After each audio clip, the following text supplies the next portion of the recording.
You love your cat. I know you do. So let me ask you something that might sting a little. What if some of the things you do every single day, the things you think are kind or funny or just normal, are quietly hurting your cat without you ever knowing it? Not their body, their feelings, their sense of safety in the one place they're supposed to feel safest, your home. Here's the thing. You're not a bad owner. Nobody hands you a manual when you bring a cat home. So you do what feels right, what you'd want if you were the one being loved. And a cat's brain doesn't work the way ours does. So the very same gesture that would comfort a human can land on a cat like a small betrayal. I'm Dr. Aurelio. I've spent my whole life as the old-school cat vet, the one people bring their cats to when nobody else has an answer. And over the years, I've watched thousands of cats, nervous ones, sweet ones, shut-down ones.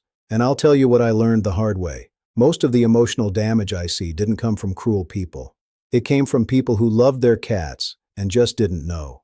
So today I'm going to walk you through 10 everyday things that secretly hurt your cat's feelings without you realizing it. And for every single one, I'll tell you the small, easy fix, what to do instead. We're counting down. Starting at number 10 and working our way to number 1. And I'm saving number 1 for the very end because number 1 is the one that breaks my heart the most, and it's the one almost every owner is guilty of. So stay with me, let's start. Number 10, treating your cat like furniture, like a decoration that happens to breathe. Here's what I mean. Your cat walks into the room. You don't look up. You don't say a word. You step over them like they're a footstool. They rub against your leg and you keep scrolling on your phone. And you think, it's just a cat. They don't care. But they do. A cat that lives with you sees you as part of their social world, not a servant, not a stranger, part of the family group. And when a cat greets you or crosses into your space, that's them checking in. That's them saying, in cat, you're here, I'm here, we're okay. When that gets met with nothing, over and over, the cat slowly learns that reaching out gets them nothing back. And a cat that stops reaching out isn't a calmer cat. It's a lonelier one. What to do instead? It costs you 2 seconds. When your cat comes into the room, acknowledge them. Say their name. A soft, hey, there you are. A slow look. That's it. You don't have to stop what you're doing. You just have to let them know they were seen. To you, it's nothing. To them, it's the difference between living with someone and living near someone. Number 9. Loud, chaotic, unpredictable noise. The everyday storm we don't even notice anymore. The blender screaming, the vacuum roaring, music cranked up, people shouting across the house, a door slamming. To you, that's just life.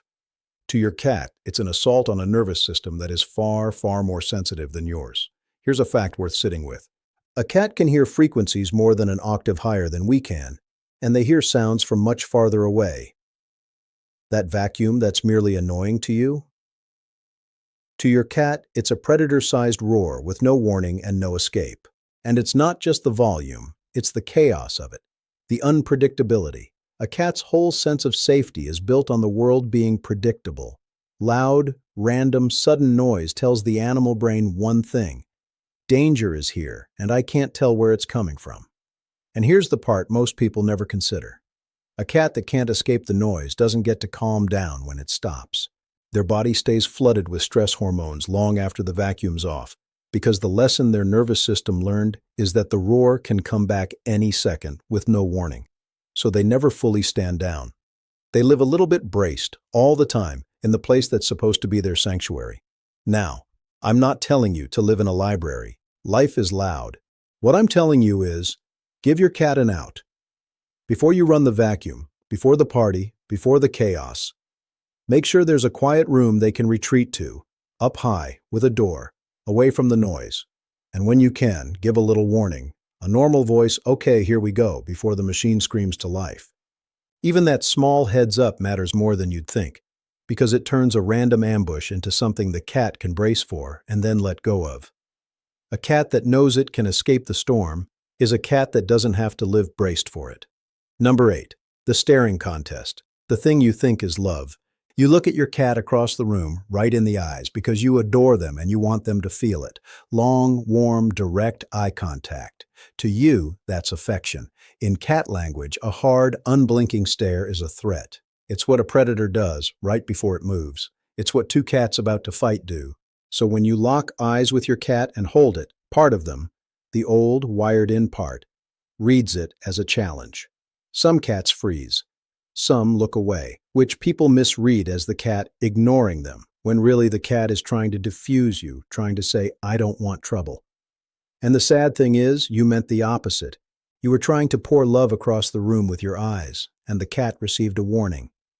That mismatch, good intention, wrong signal, is the whole story of this list. Here's the beautiful fix, and it's one of my favorite things in the whole world of cats.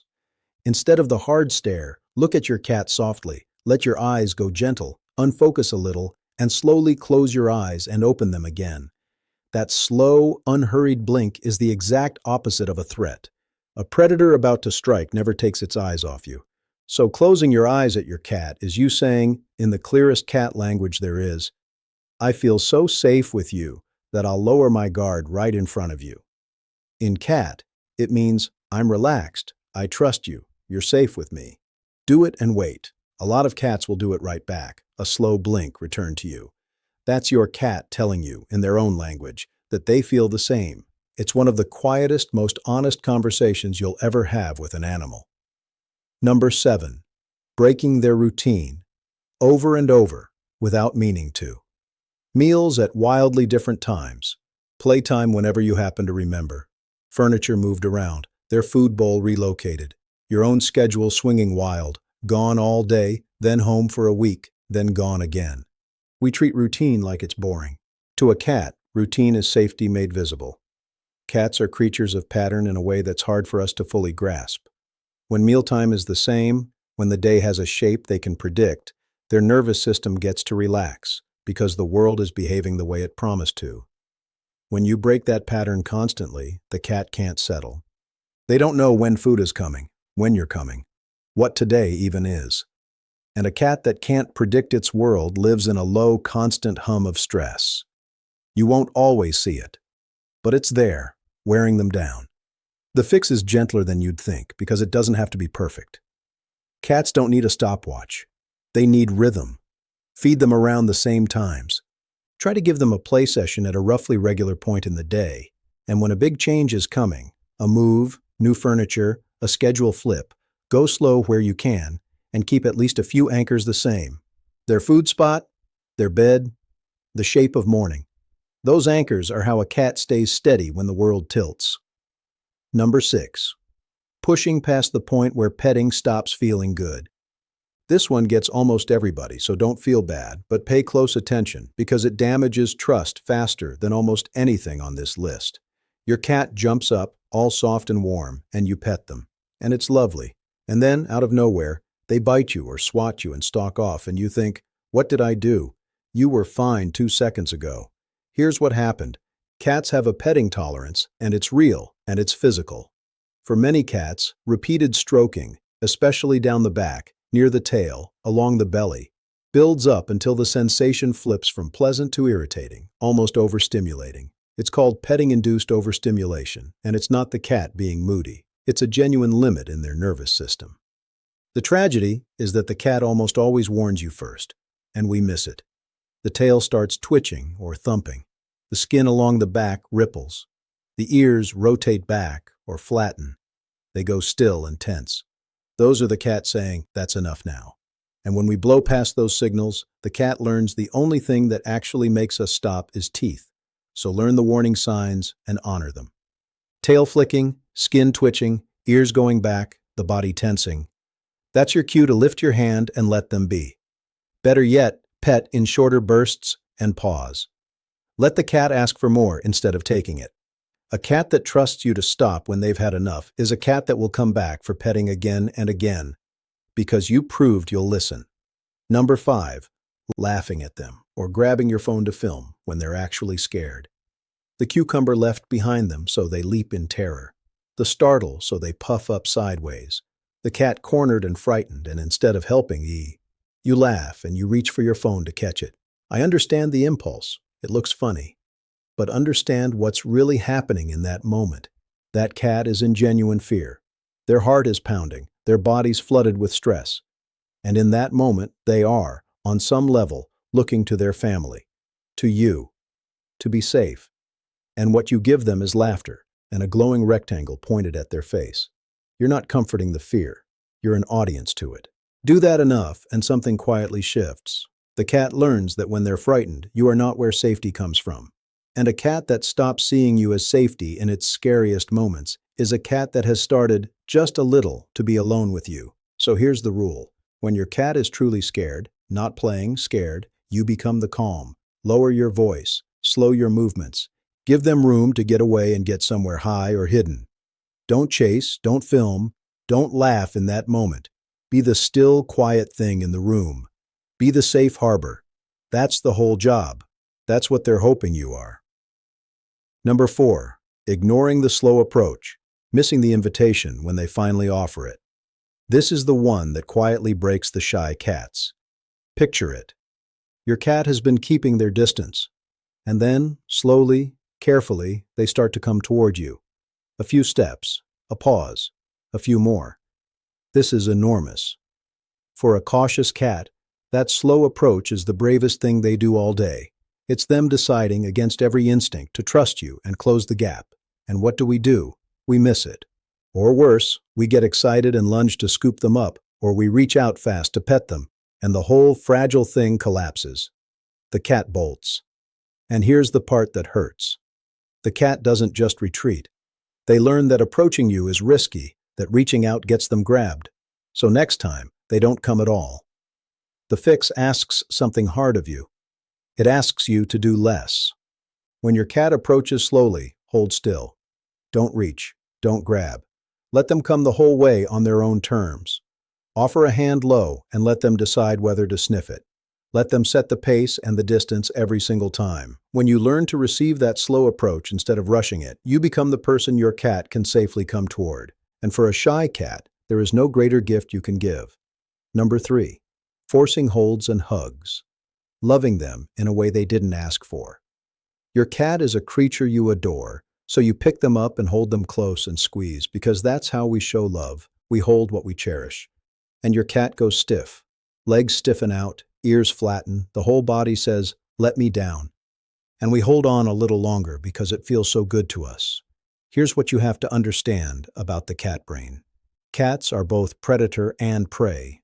And to a prey animal, being restrained, held so you can't escape, is one of the most primally frightening things there is, because in the wild, the thing that can't run is the thing that gets eaten. So when you hold a cat that doesn't want to be held, you're not just annoying them. You're triggering something deep and ancient, the panic of being trapped. Most cats don't fight it. They just endure it, frozen, waiting for it to be over. And every time they have to endure it, a little of their trust that your hands are safe drains away. The fix is simple, and it's about consent. Let the cat choose the closeness. Sit near them and let them climb into your lap instead of putting them there. Pet, don't clamp. And the second the body language says down, the stiffening, the flattened ears, the squirm, you honor it immediately, every time. A cat that knows you'll always let go the instant they ask is a cat that will choose to come close far more often. You lose the forced hug. You gain a cat that actually wants you. Number 2, punishing or yelling at them after the fact for something they did minutes or hours ago. You come home to a mess, a knocked-over plant, a scratched couch, a puddle outside the box. And you find your cat and you scold them, point at the damage, raise your voice, because they need to learn, right? They need to know that was wrong. Here is the single most important thing I can teach you today. Your cat cannot connect your anger to something they did in the past. They can't. That kind of after-the-fact reasoning, "I'm being punished now for that thing earlier," is not how the cat mind works. So when you scold them for the mess, the cat does not think, "I shouldn't have done that." The cat thinks something far sadder. "My person out of nowhere has become frightening." All they learn is that you are unpredictable and dangerous, that your presence sometimes turns scary for no reason they can find. You wanted to teach a lesson about the couch. What you actually taught was fear of you. And it's worse than useless, because a scared cat is more likely to do the very things you're upset about. The anxious peeing, the stress scratching. You don't get a better behaved cat. You get a more anxious one who now flinches when you walk in. So what do you do instead? You never punish after the fact. Ever. If you truly catch them mid-act, a calm interruption, a soft clap, a gentle hey to redirect, is the most you do, and then you steer them to something better. But the real work is prevention. Give them the scratching post they actually want. Make the plant unreachable. Fix what's driving the behavior. You manage the environment, not the cat's memory of a crime they can't even remember committing. And now, number one. The one I've been saving. The one almost every loving owner is guilty of, myself included, once upon a time. Number one. Ignoring your cat's greeting rituals and slowly teaching them that reaching out to you doesn't matter. Think about what your cat does when you come home. The trot to the door, the tail held straight up with that little question mark curl at the tip, the headbutt against your shin, the rub down the length of your leg, the chirp or the soft meow that they save just for you. Most of us walk right past it. We're tired, we're carrying groceries, our mind is somewhere else. We step around the cat and keep going. And I understand, it's just the cat being the cat, but listen to me, because this is the heart of everything on this list. Every one of those gestures is your cat speaking to you. The upright tail is a cat's flag of trust and happiness. Cats only raise it that way for those they feel safe with. The headbutt, the cheek rub, that's your cat marking you with their scent, mixing their smell with yours, saying in the deepest cat language there is, "You are mine, you are family, we belong to each other." That greeting is your cat opening their whole heart to you at the door. And when we walk past it, not once, but day after day after day, the cat slowly, quietly learns that opening their heart to you leads nowhere. The greetings get smaller, the tail stops going up, the chirp goes silent. And people come to me and say, "My cat used to be so affectionate, and now they're distant, and I don't know what changed." And so often nothing dramatic changed. The cat just kept saying, "I love you," at the door, and kept getting nothing back, until one day they stopped saying it at all.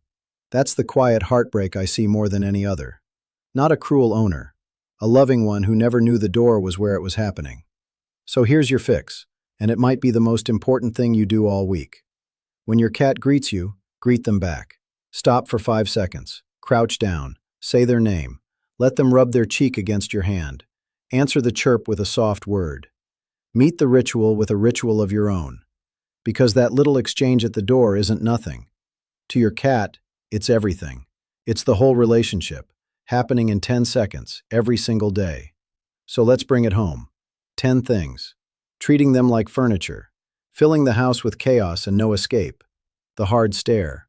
Breaking their routine. Petting past their limit. Laughing and filming when they're scared. Ignoring the brave, slow approach. Forcing the hugs they never asked for. Punishing them for a crime they can't remember. And number one, walking past the little love they offer you at the door. Now, if you're sitting there feeling guilty because you recognized yourself in 5 of these, good. Not because you should feel bad. Because that guilt means you love your cat, and it means from today you'll do it differently. You didn't know. Nobody teaches this. And the beautiful thing about a cat is that they live in the present. They're not keeping a ledger of everything you got wrong. Start meeting them at the door. Start letting go when they ask. Start answering the slow blink, and your cat will feel the change faster than you'd ever believe. That's how it's always been, in every home that loves a cat. You do your best with what you know, and the moment you know better, you do better. Now I want to hear from you. Out of all 10, which one hit you the hardest? Which one did you not even realize you were doing? Tell me down in the comments. And do me one favor tonight. When your cat comes to the door or crosses the room or slow blinks at you from across the couch, stop and answer them. Watch what happens. I promise you won't regret it.